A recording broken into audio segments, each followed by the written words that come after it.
Krebs cycle अक्सर board में भी आ जाता है ये सवाल। तो हम देखते हैं, कल हमने कहा था इसको बोलते हैं ट्राई कार्बोक्सिलिक एसिड साइकिल, क्योंकि यहाँ पे C6 एसिड बन जाता है। जहाँ पे कल हमने डायग्राम में देखा था कि C6 एसिड के अंदर तीन कार्बोक्सिल ग्रुप यानी कि COH तीन वहां पे होते हैं। That's why it's called as tricarboxylic acid cycle, Kreb cycle. Krebs जो था वो साइंटिस्ट का नाम था, हेंस क्रेब। हेंस क्रेब्स, ठीक है। उसके बाद अब देखिए, अब TC साइकिल क्या होता है, ये सब मैंने कल कहा था आपको, है ना। आखिरकार यहाँ पे हो जाता है क्या, जो पायरोवेट है उससे क्या बन जाता है, उससे बनता है एस्टाइल कोएंजाइम ए, इसको हम क्या बोलते हैं, लिंक रिएक्शन। इतना पता थी। अब यहाँ से क्या हो रहा है, स्टार्ट क्रेब साइकिल, जहाँ पे oxaloacetic acid 4 carbon compound react करता है with 2 carbon compound acetyl coenzyme A, बनाता है 6 कार्बन का सिट्रिक एसिड, है ना। 4+6 2 कितना होता है, 6। 4+2 = 6। फिर यहाँ से जब CO2 बाहर निकल जाता है और NAD पॉजिटिव से NADH+H पॉजिटिव, यानी कि यहाँ पे क्या हो जाती है, रिडक्शन। यहाँ देखिए एक और रिडक्शन, यहाँ देखिए एक और रिडक्शन, ठीक है। यहाँ भी होती है रिडक्शन ना, देख 4 जगह हो जाता है ये। तो यहाँ से CO2 बाहर निकलता है, जैसे यहाँ पे CO2 बाहर निकला था। पायरुवेट से CO2 बाहर निकलने के बाद वो बनता है एस्टाइल कोएंजाइम ए, है ना। 2 कार्बन का, एक कार्बन यहाँ जाता है, 2+1 = 3। अब यहाँ से CO2 बाहर निकल गया तो क्या बनेगा, 5 कार्बन का। फिर और CO2 बाहर निकल गया, क्या बनेगा, 4 कार्बन का। फिर CO2 बाहर नहीं निकलता है, बल्कि FAD पॉजिटिव से FADH2 बन जाता है। बाकी सब पता ही है। फिर इस ऑक्सैलो एसिटिक एसिड जो मैं कल कहा था, इसकी क्या हो जाती है, रीजनरेशन। अगर फिर ये कुछ समझ नहीं आ गया होगा, मसला कुछ बनेंगे, हम पढ़ेंगे डिटेल में अच्छे से। अब देखिए स्टार्ट। इसको बोलते हैं सिट्रिक एसिड साइकिल, क्योंकि सिट्रिक एसिड जो होता है वो 6 कार्बन का एसिड होता है, जिसको बोलते हैं ट्राइकार्बोक्सिलिक एसिड। तो TCA को हम बोलते हैं ट्राइकार्बोक्सिलिक एसिड साइकिल, जो कि एक और नाम होता है क्रेब साइकिल का, या इसको हम बोलते हैं सिट्रिक एसिड साइकिल। तो तीन नाम इसके हैं, citric acid cycle, Kreb cycle और ट्राइकार्बोक्सिलिक एसिड साइकिल। और ये होता कहाँ पे है, ये हो जाता है माइटोकॉन्ड्रियल मैट्रिक्स के अंदर, यानी कि अंदर, माइटोकॉन्ड्रिया के अंदर, ना कि मेम्ब्रेन वगैरह में, नहीं, मैट्रिक्स में होता है। वो होती है इलेक्ट्रॉन ट्रांसपोर्ट चेन, माइटोकॉन्ड्रियल। वो होती है इलेक्ट्रॉन ट्रांसपोर्ट चेन। वालेकुम सलाम, अल्हम्दुलिल्लाह मैं ठीक हूँ। उसके बाद हमने कहा था कि जो मेन फंक्शन होता है वो ये होता है कि ऑक्सीडेशन होनी होती है एसिटाइल को एंजाइम ए की, क्रेब साइकिल के अंदर। इसकी ऑक्सीडेशन मतलब क्या हो गया, इधर से रिमूवल ऑफ हाइड्रोजन करना। तो उससे क्या हो जाएगा, बनेगा ना, इसके रिमूवल से जब हाइड्रोजन बाहर निकल जाएगा, उससे बनेगा NADH+H पॉजिटिव, या FADH2 बन जाएगा। FAD पॉजिटिव से बन जाएगा FADH2। आखिरकार इस NADH2 FADH2 से हमें क्या हेल्प मिलती है, ये होते हैं इलेक्ट्रॉन डोनर्स, है ना। वो हमें ETC में हेल्प करते हैं in the formation of ATP। तो वही बात है कि कंप्लीट ऑक्सीडेशन हो जाती है एसिटाइल को एंजाइम ए की, जो 2 कार्बन का ऊपर दिया गया है, ताकि वहां से एनर्जी निकल सके। तो इसे हम क्यों बोलते हैं try carboxylic acid cycle, because यहाँ पे फर्स्ट स्टेबल प्रोडक्ट बन जाता है जब मिल जाता है क्या क्या, 2 कार्बन का एसिटाइल को एंजाइम ए और 4 कार्बन का ऑक्सैलो एसिटिक एसिड को बोलते हैं ना C4 एसिड। तो C4 एसिड जब मिल गया 2 कार्बन एसिड के साथ, तो बन जाएगा 6 कार्बन का एसिड, को बोलते हैं सिट्रिक एसिड, C6 को बोलते हैं। तो इसमें होती है 3 कार्बोक्सिल ग्रुप्स, यानी कि COH यहाँ पे 3 होते हैं, कल मैंने आपको डायग्राम में वो दिखाया था। अब स्टार्टिंग मॉलिक्यूल क्या होता है TCA का, जाहिर सी बात है वो क्या होगा, एसिटाइल को एंजाइम ए से स्टार्ट हो जाता है। जब पायरुवेट बन जाता है into acetyl co enzyme A in the link reaction, that also occurs in the mitochondrial matrix. Then after this acetyl coenzyme A combines with oxaloacetic acid of 4 carbon compound with water, water भी साथ में होता है। देखिए ये reaction है in short, NCERT बोली है ये चीज, कि एसिटाइल को, यहाँ पे कुछ नहीं है, एसिटाइल कोएंजाइम ए जो है 2 कार्बन का कंपाउंड, जब वो मिल गया ऑक्सैलो एसिड के साथ, या ऑक्सैलो एसिटिक एसिड, सॉरी, ये कितने का है, 4 कार्बन का, वो बनाता है क्या, सिट्रिक एसिड, कितने कार्बन का, 6 कार्बन का, और को एंजाइम ए, लेकिन प्लस वाटर भी यहाँ पे ऐड हो जाता है, ये बात याद रखनी है, ठीक है। तो सिट्रिक एसिड जो है C6 यहाँ बन जाता है, और एंजाइम यहाँ पे लग जाता है, मैंने यहाँ पे लिखा है सिट्रेट सिंथेस। क्योंकि सिट्रिक एसिड और सिट्रेट लगभग लगभग एक ही बात होती है।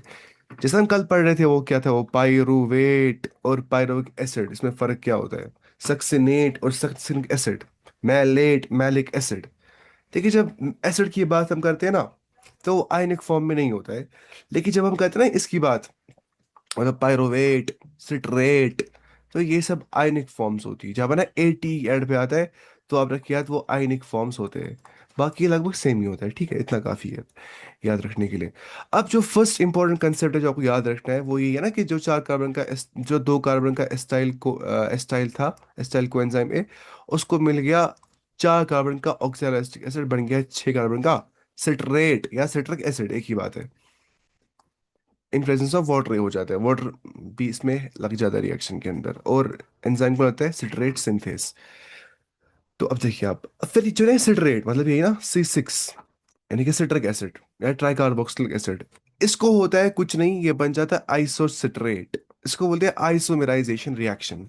ये एनसीईआरटी शायद दिया नहीं है, अब ने दिया लेकिन समझाया नहीं है। आइसोमेराइजेशन रिएक्शन का मतलब क्या होता है? वो होता है कि ऐसे रिएक्शन जहाँ पे मॉलिक्यूल होता है चेंज अनदर मॉलिक्यूल के अंदर, जहाँ पे सेम तो मॉलिक्यूलर फॉर्मूला सेम होती है, ठीक है, जैसे ग्लूकोज है ना, वो क्या है C6H12O6, तो उसको और हो जाएगी आइसोमराइजेशन, वो वापस देगा C6H12O6 ही, बट वहां पे डिफरेंट अरेंजमेंट होगी एटम्स की, मतलब molecular formula is same but structure very हो जाता है।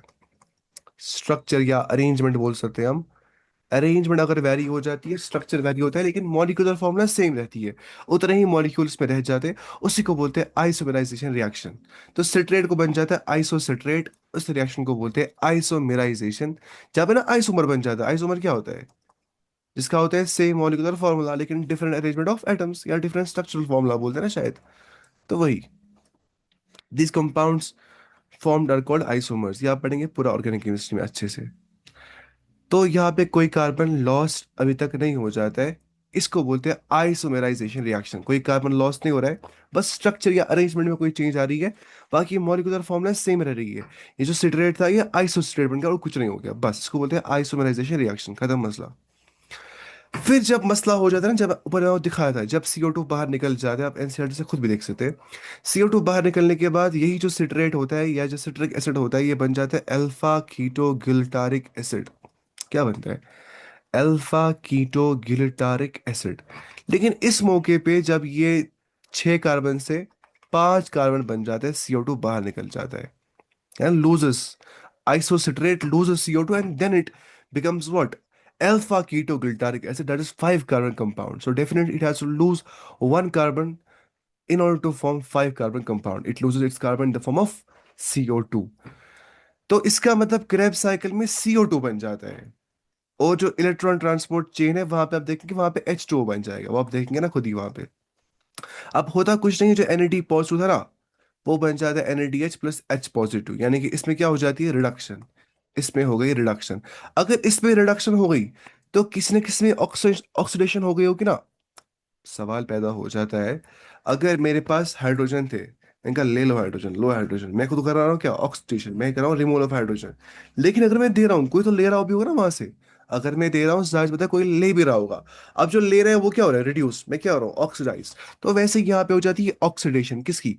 अल्फा कीटो गिल्टारिक एसिड की हो जाती है ऑक्सीडेशन। नहीं नहीं, इसके सॉरी, क्या इसको बोलते हैं, आइसोसिट्रेट की हो जाती है ऑक्सीडेशन।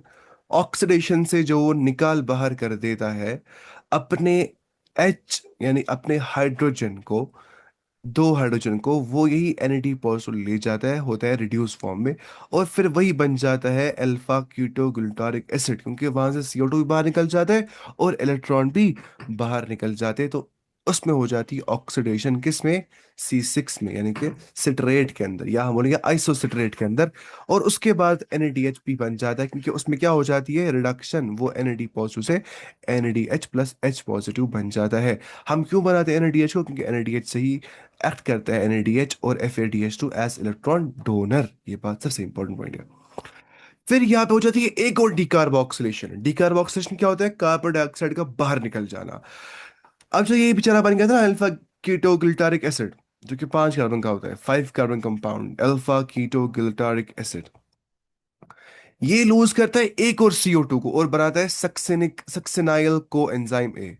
ये कितने का होता है? 4 कार्बन का। जाहिर सी बात है, if alpha keto glutaric acid that is 5 carbon compound has to become 4 carbon compound product succinyl coenzyme A, it has to remove its carbon dioxide to form 4 carbon compound. ऐसा हो जाता है, पहले था 6, अब हो गया 5, ठीक है।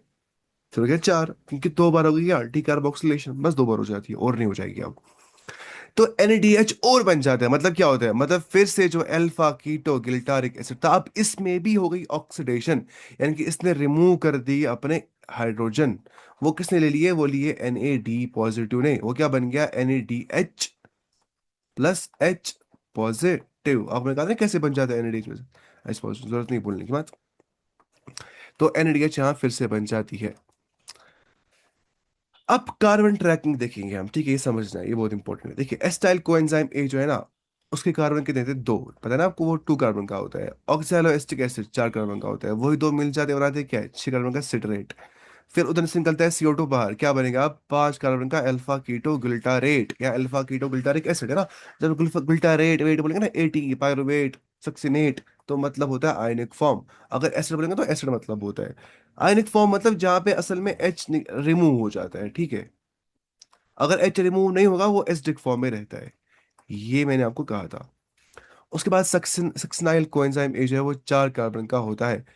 तो स्टूडेंट्स ऑफन कंफ्यूज करते हैं कार्बन नंबर को, ये समझना आपको, ये आप रखेंगे एक शॉर्ट में याद, अगर इतना याद रह गया क्रेब साइकिल इतना ही है। एसिटाइल कोएंजाइम ए 2 कार्बन का मिलता है विद ऑक्सैलोएसिटिक एसिड 4 कार्बन का, बन गया 6 कार्बन का सिट्रेट। निकलता है CO2, होती है डीकार्बोक्सिलेशन, बनता है 5 कार्बन का अल्फा कीटो ग्लूटारेट, उधर से निकलता है एक CO2 बाहर, एक और बनता है 4 कार्बन का सक्सिनाइल को एंजाइम ए। इतना आसान था ना। फिर यहाँ पे क्या होता है, यहाँ पे GTP की फॉर्मेशन हो जाती है, फॉर्मेशन ऑफ GTP। जो सक्सिनाइल को एंजाइम ए होता है ना, ये जो यहाँ पे था 4 कार्बन का, ये बनता है succinic acid. Succinyl coenzyme ए जो है, ये बनता है सक्सिनिक एसिड, लेकिन इस दौरान GTP बन जाता है। जरा आप देखिए, आप ध्यान से, अब आपको आएगी डायग्राम पूरी समझ। जो ट्राई कार्बोक्सिलिक एसिड साइकिल है ना, सिट्रिक एसिड साइकिल को बोलते हैं, या क्रेब्स साइकिल को बोलते हैं। ये देखिए आप, यहां तक पहुंचे हम। हाँ, एस्टाइल कोएंजाइम ए मिल गया विद व्हाट, ऑक्सैलोएसिटिक एसिड, बनाया गया इसे, बनाया इससे सिट्रिक एसिड 6 कार्बन का, इतना हो गया। फिर CO2 और बाहर निकल गया, उसको उधर डीकार्बोक्सिलेशन और reduction of NAD positive alpha keto glutaric acid 5 carbon का। फिर और निकल गया CO2 बाहर, और NAD पॉजिटिव से और बन गया NADH+H पॉजिटिव, सेकंड रिडक्शन हो गई, और इसमें क्या हो गई, खुद ऑक्सीडेशन। फिर क्या होता है, जब सक्सिनिक एसिड बन जाता है from what, from succinyl coenzyme ए। यहाँ पे देखिए आप, इधर है ना, इधर, इधर पे आप लिखिए, इधर पे एनसीईआरटी लिखा नहीं है, आप खुद लिखेंगे, ठीक है। सक्स से लिखिए एनसीईआरटी पे, नाइल को एंजाइम ए। अब जो ये सक्सिनाइल को एंजाइम ए है, इसको बनना होता है सक्सिनिक एसिड। दोनों 4 कार्बन के ही हो गए ना, ये भी 4 कार्बन का होता है। बस यहाँ पे क्या होता है, यहाँ पे GDP से GTP बन जाता है। अभी तक आप सुन रहे थे ATP और ADP, एडेनोसिन ट्राइफॉस्फेट और गोनोसिन, सॉरी एडेनोसिन डाइफॉस्फेट, ADP और ATP। लेकिन अगर आपको याद होगा, मैंने आपसे कहा था ATP जो होता है वो किस किस से बन जाता है, मैंने आपको पहले लेक्चर में कहा था जब हमने पहली बार पढ़ा था रेस्पिरेशन के बारे में। ATP जो होता है वो बन जाता है एक तो नाइट्रोजनस बेस से, ठीक है, और वो बन जाता है किससे, फॉस्फोरस से ना, एडेनोसिन ट्राइफॉस्फेट। और यहाँ पे क्या होता है साथ में, यहाँ पे शुगर भी होता है 5 कार्बन का, पेंटोस शुगर। चलिए, ये पेंटोस शुगर और नाइट्रोजनस बेस, जब शुगर और बेस मिल जाती है, उससे क्या बन जाता है, शुगर और बेस जब मिल जाती है उससे बन जाता है न्यूक्लियोसाइड। फिर जब न्यूक्लियोसाइड को मिल जाता है फॉस्फेट, वो क्या बन जाता है, न्यूक्लियोटाइड। तो that's why ATP is called as, is a nucleotide, या न्यूक्लियोटाइड होता है, ठीक है। अब एडेनोसिन डाइफॉस्फेट में होते हैं 2 फॉस्फेट, ट्राई में कितने होते हैं, 3 फॉस्फेट, ये भी हमने कहा था। लेकिन अब GDP में क्या, यहाँ पे G आ रहा है सामने से, मतलब क्या होगा, यहाँ पे एडेनोसिन नहीं बोलना है, यहाँ पे गोनोसिन बोलना है। अब गोनोसिन क्या होता है, आप बोलेंगे अभी तो हम जानते थे गोनीन होता है कोई चीज, आप मत भूल गए शायद, भूल गया है? मैं फिर से बोलता हूँ, ये तो भूल जाता है, इसको रिवीजन करना पड़ता है। मैंने कहा था ना आपसे कि जो नाइट्रोजनस बेसिस होती है, उसमें आ जाती है प्यूरीन्स और पायरिमिडीन्स। प्यूरीन्स में क्या आता है, एडेनिन और गोनीन। ये पहले पहले याद रहता ही नहीं अच्छे से, मत फिर हो जाती है आदत। और पायरिडीन में क्या आता है, साइटोसिन, यूरेसिल और थायमीन। हमने कहा एडेनिन, गोनीन, साइटोसिन, यूरेसिल, थायमीन, पढ़ा था ने बायोमोलिक्यूल्स में। फिर अगर एडेनिन को हो जाएगा एड शुगर, पेंटोस शुगर हो जाएगा एडेनोसिन, उसको बोलते हैं न्यूक्लियोसाइड, है ना, सीन मतलब शुगर ऐड हो गया, न्यूक्लियोसाइड। गोनोसीन। गोनोसीन का मतलब होता है क्या? जब गोनिन को शुगर मिल जाता है। तो अगर गोनिन को यहाँ पे शुगर मिल गया, वो क्या बन जाएगा? गोनोसीन।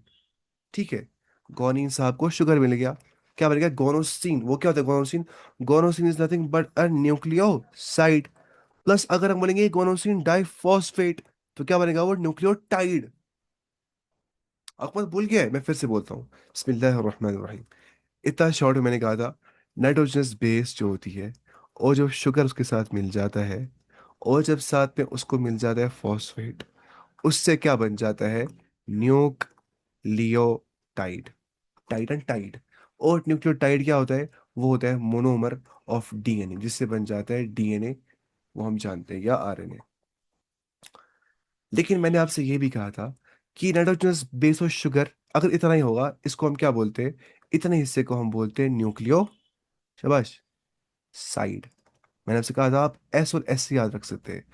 तो इन शॉर्ट, अगर न्यूक्लियोसाइड को मिल जाता है ना फॉस्फेट, वो बनता है न्यूक्लियोटाइड। क्योंकि न्यूक्लियोसाइड का मतलब क्या होता है? Nitrogenous base plus sugar. और एक न्यूक्लियोटाइड में नाइट्रोजनस बेस भी होती है, शुगर भी होती है, फॉस्फेट भी होता है। तो अभी हम नहीं बोल रहे गोनीन डाइफॉस्फेट, मतलब गोनोसीन।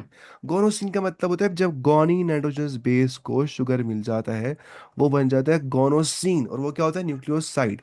लेकिन अगर गोनोसिन डाइफॉस्फेट हम बोल रहे हैं, यानी कि इसको फॉस्फेट भी ऐड हो रहा है, तो क्या बनता है? न्यूक्लियोटाइड। तो मैंने आपसे कहा ना, वही एटीपी अगर आप देखेंगे, या आप एडीपी देखेंगे, आप जीटीपी देखेंगे, आप जीडीपी देखेंगे, ये सब न्यूक्लियोटाइड्स ही होते हैं असल में। वो तो पता है, एनर्जी करेंसी ऑफ सेल होती है ये सब चीज़ें। फिलहाल मुझे लगता है आपको समझ आ गया होगा, इंपॉर्टेंट नहीं है, अगर नहीं रह गया तो मसला नहीं है, कुछ कुछ भी मसला नहीं, बिल्कुल नहीं। लेकिन फिर भी जीडीपी क्या हो गया? गोनोसिन डाइफॉस्फेट, इससे क्या बनता है? गोनोसिन ट्राइफॉस्फेट। ठीक है, तो उसके बाद ही बन जाता है सक्सेनिक एसिड, यहाँ पे जो कि अभी हम पढ़ रहे थे, कहाँ पहुंचे थे हम? यहाँ पे, सक्सेनिक एसिड के पास।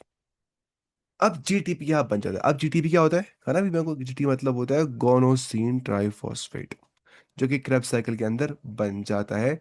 जब सक्सेनाइल को एंजाइम ए से सक्सेनेट बन जाता है, उसी मौके पे जीटीपी साहब बन जाता है जीडीपी से।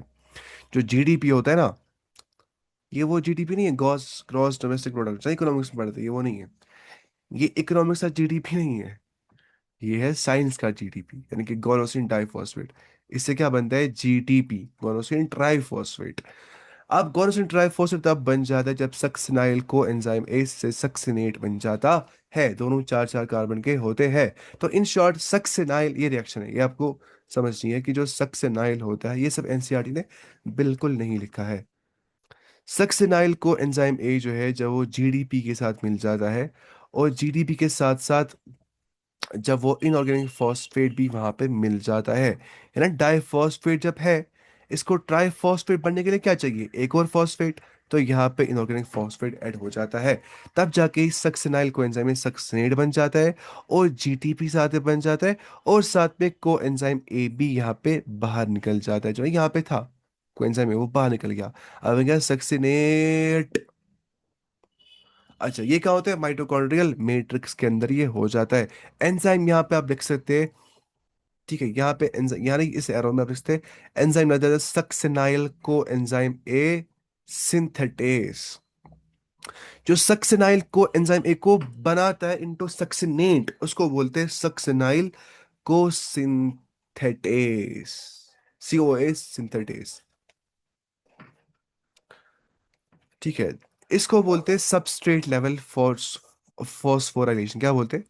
Substrate level phosphorylation. What is phosphorylation? Nothing but, phosphorylation का असली मतलब होता है एटीपी का बनना। और हम जानते हैं एटीपी किससे बनता है? जब एडीपी साथ में होता है, और एडीपी को ऐड हो जाता है इनऑर्गेनिक फॉस्फेट। लेकिन यहाँ पे एडीपी नहीं बल्कि जीडीपी था, और जीडीपी को मिल गया इनऑर्गेनिक फॉस्फेट, उसमें बन गया जीटीपी, यानी कि गोनोसिन ट्राइफॉस्फेट। तो इसको बोलते हैं फॉस्फोराइलेशन, जहाँ पे फॉस्फेट ऐड हो गया, फॉस्फेट की फॉर्मेशन हो गई है ना, यहाँ पे आ रहा है एक और फॉस्फेट हो गया, इससे ऐड बन गया एटीपी। इन शॉर्ट, यहाँ पे बन गया जीटीपी। तो ये सबस्ट्रेट लेवल पे हो गया। अभी ना ये सबस्ट्रेट ही, अभी नहीं बन गया फाइनल प्रोडक्ट, अभी ये सबस्ट्रेट ही चल रहा है। अभी ये ऑक्सैलो एसिटिक एसिड नहीं बन गया है कि जहाँ पे साइकिल वापस फिर गोल कर देता है। साइकिल मतलब जो चल चल रहा होता है, that's why it's called as Krebs cycling, ये चल रहा होता है। अगर ये स्टॉप कर जाएगा तो आगे नहीं हो सकती है इलेक्ट्रॉन ट्रांसपोर्ट चेन। तो जीटीपी जो है जेनेटिकली ऑलमोस्ट इक्विवेलेंट होता है एटीपी के, जेनेटिकली देखेंगे लगभग सेम है कि नहीं? नहीं जेनेटिकली नहीं, एनर्जेटिकली, एनर्जेटिकली सेम होता है। ठीक है। और जो जीडीपी होता है इसको कन्वर्ट कर सकते हैं एटीपी के अंदर आराम से। गोनोसिन के बदले कुछ नहीं लाना, बस एडेनिन लाना है, बस नाइट्रोजनस बेस को सब्स्टिट्यूट कर रहे हैं, उसको क्या बोलते हैं, सब्स्टिट्यूशन रिएक्शन, है ना। वो क्या करना है।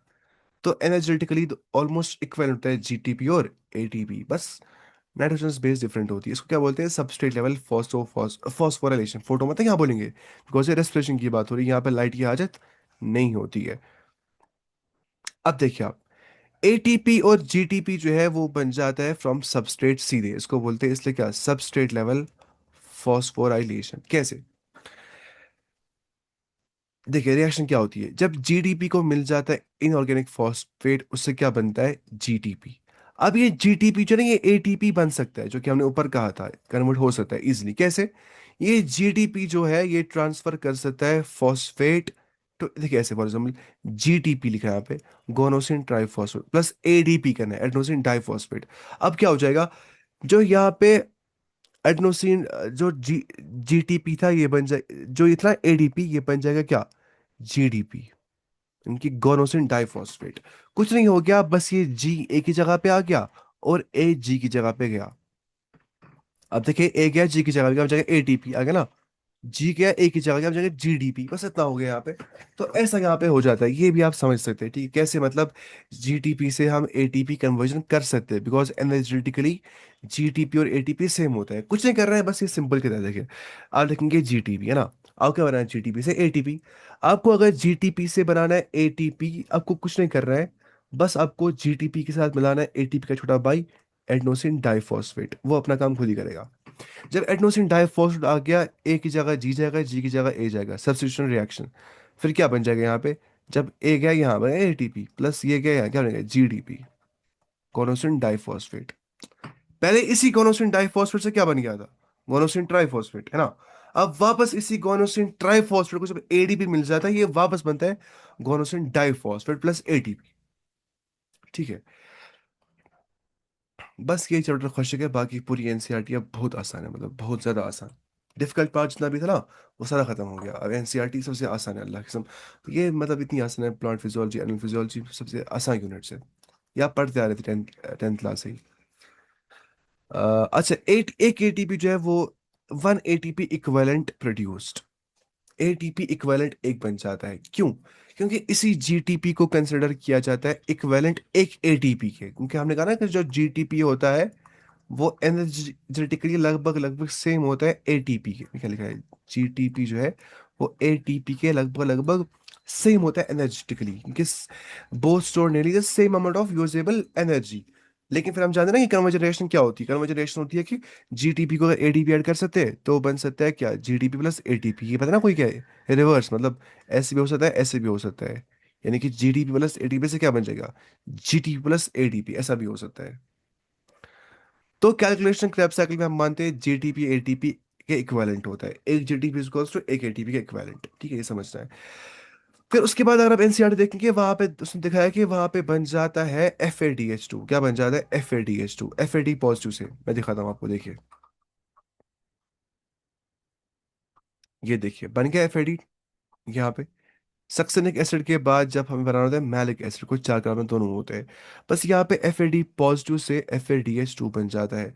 आखिर FADH2 की फॉर्मेशन हम क्यों करते हैं, और ये सब NADH की फॉर्मेशन समझ आ रहा है कि नहीं, मतलब ये एरो का मतलब क्या होता है, एरो का मतलब होता है जो बन रहा है, ये इधर से ये बन रहा है, एरो मतलब होता है इधर की ओर जा रही है रिएक्शन, यहाँ से ये बन रहा है, ठीक है।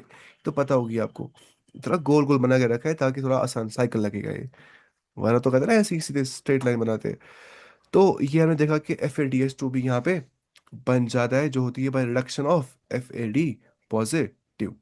फिर पता है क्या बन जाता है यहाँ पे, देखिए एनसीईआरटी ने वहां पे कहा सीधे मैलिक एसिड, उसने यहाँ पहुंचा दिया है, लेकिन वो बाद में हो जाती है, एनसीईआरटी ने कहती है ना बहुत स्किप चीजें, तो वो एक्सपेक्ट करती है कि हम वो खुद समझेंगे, तो वो हम खुद समझते हैं, ठीक है।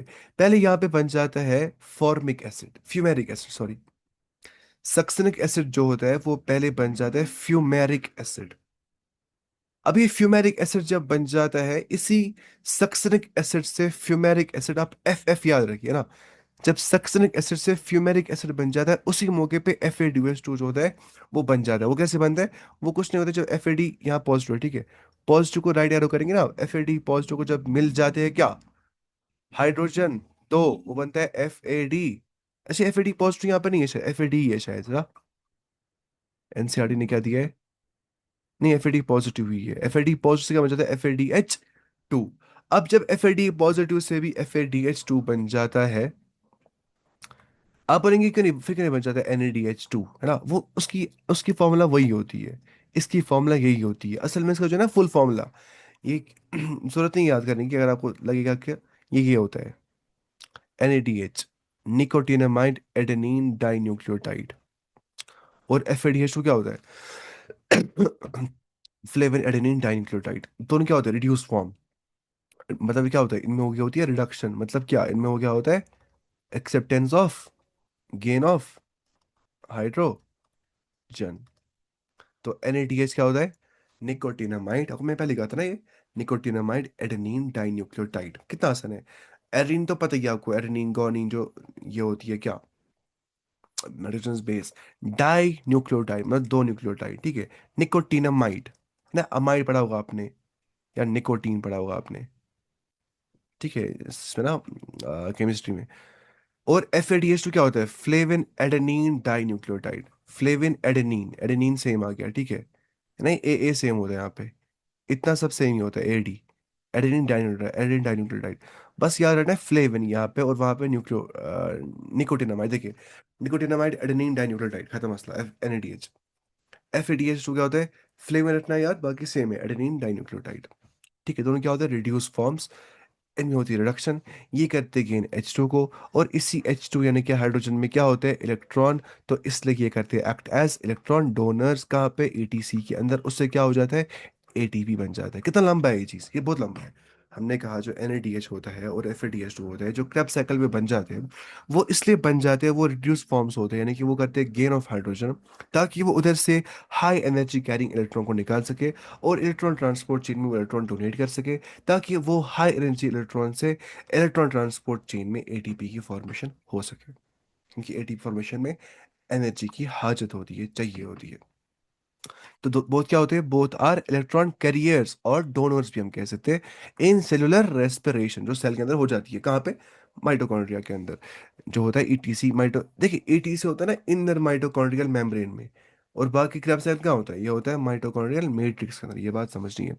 They carry high energy electrons to the electron transport chain, ताकि वो बनाएंगे क्या? ATP। तो बनता कब है FADH2? जब फ्यूमेरिक एसिड बन जाता है फ्रॉम सक्सनिक एसिड, उसके बाद बन जाता है मैलिक एसिड। तो NCERT की आप जो है ना, यहाँ पे मैं आपको दिखाता हूँ, आप यहाँ पे मेंशन करेंगे खुद, ठीक है। NCERT ने ये नहीं लिखा है, ज्यादा ऊपर गया मैं।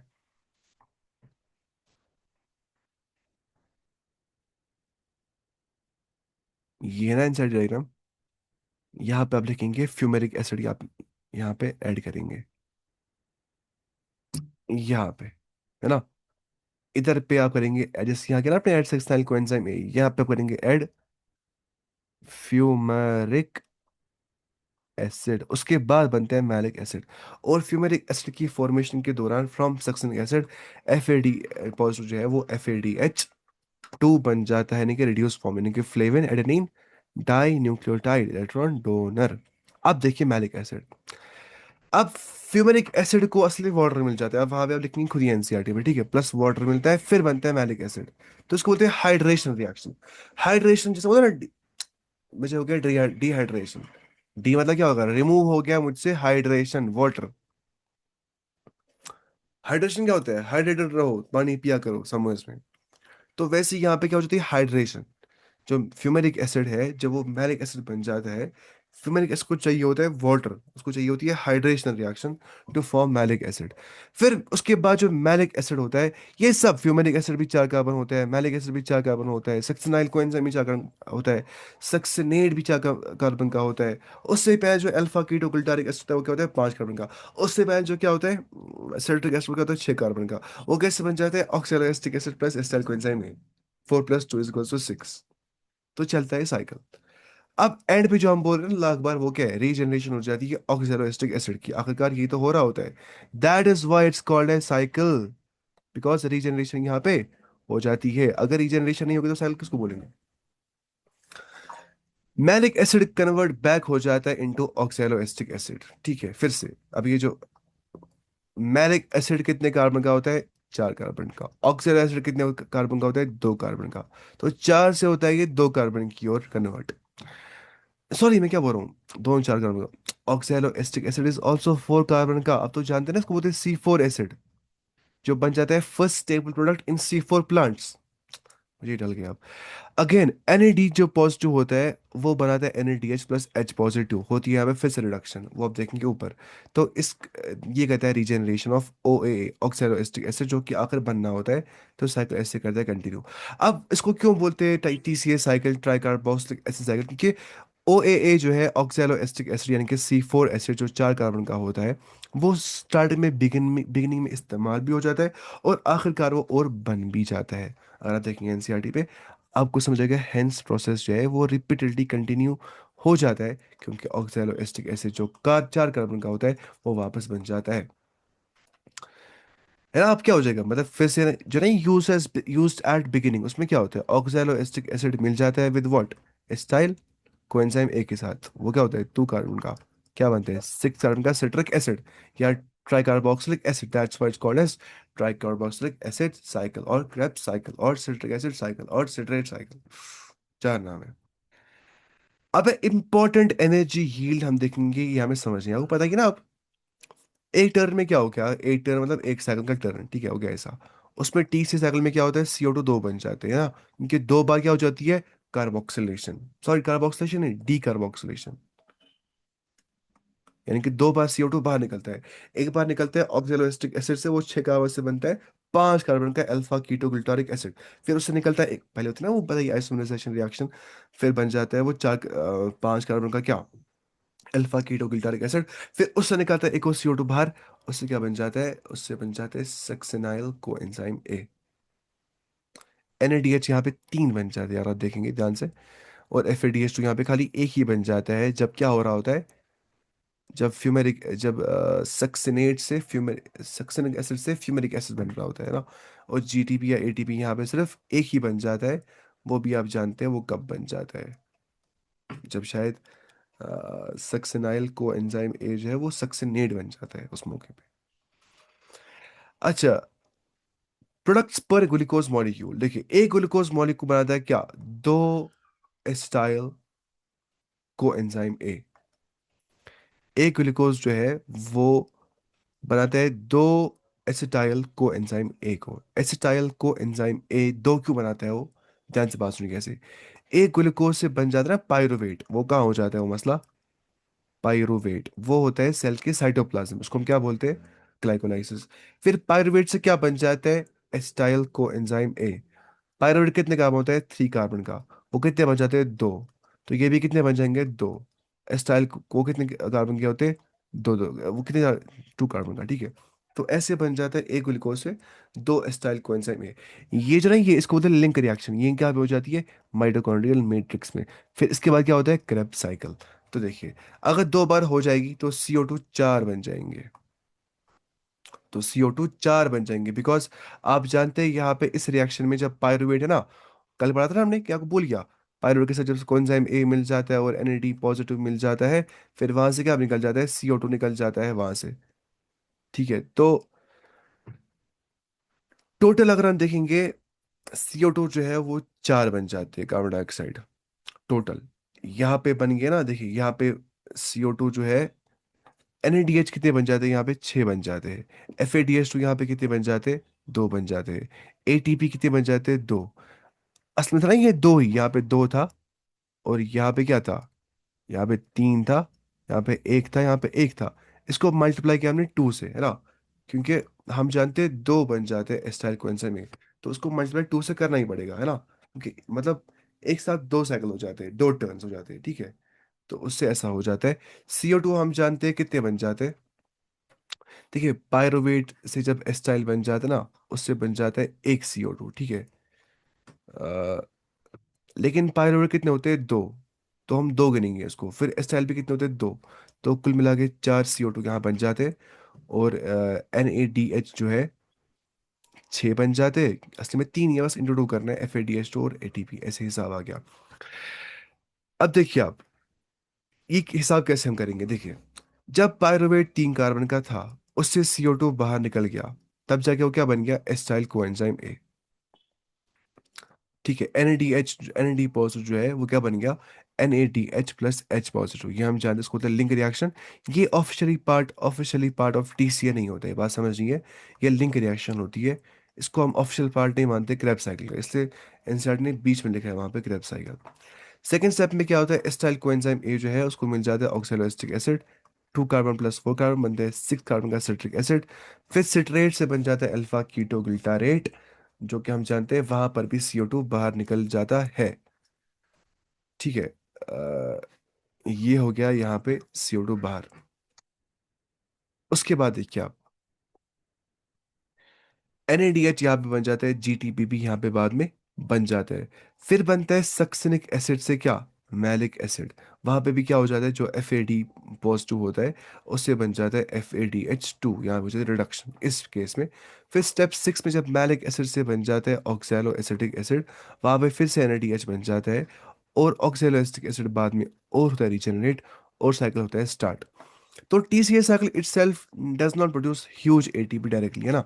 यहाँ पे खाली एक बन जाता है GTP, और वो होता है ना इक्विवेलेंट टू व्हाट, ATP।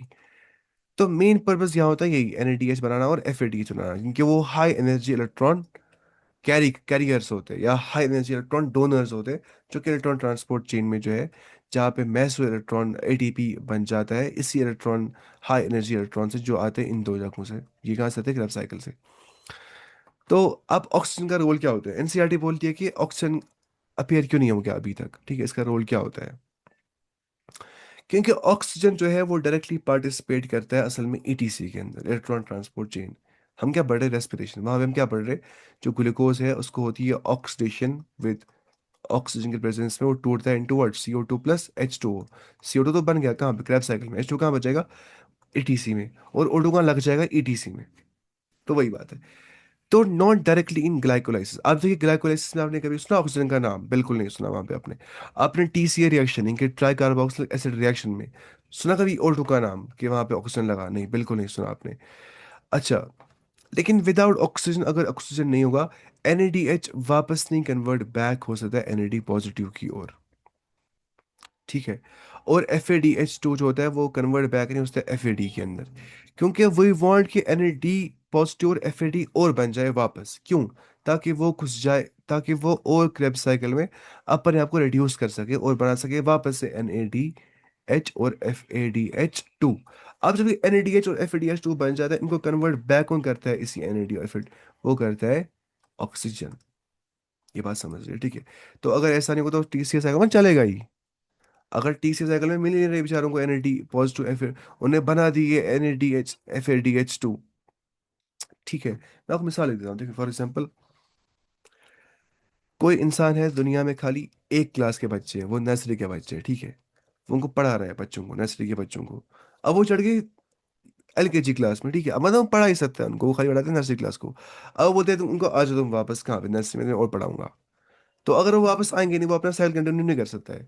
तो वैसे ही आप पानी, जो ऑक्सीजन होता है, वो जब देखता है कि NAD पॉजिटिव ने क्रेब साइकिल में बना दिया उसको NADH, और FAD को बना दिया, FAD पॉजिटिव को बन गया FADH2, लेकिन अब इनको वापस बनना पड़ेगा NAD पॉजिटिव, ताकि इनको और क्रेब साइकिल में हो सके रिडक्शन, तो ऑक्सीजन ये काम कर देता है, ठीक है। तो वरना अगर ऑक्सीजन नहीं होगा तो TC साइकिल स्टॉप कर सकता है।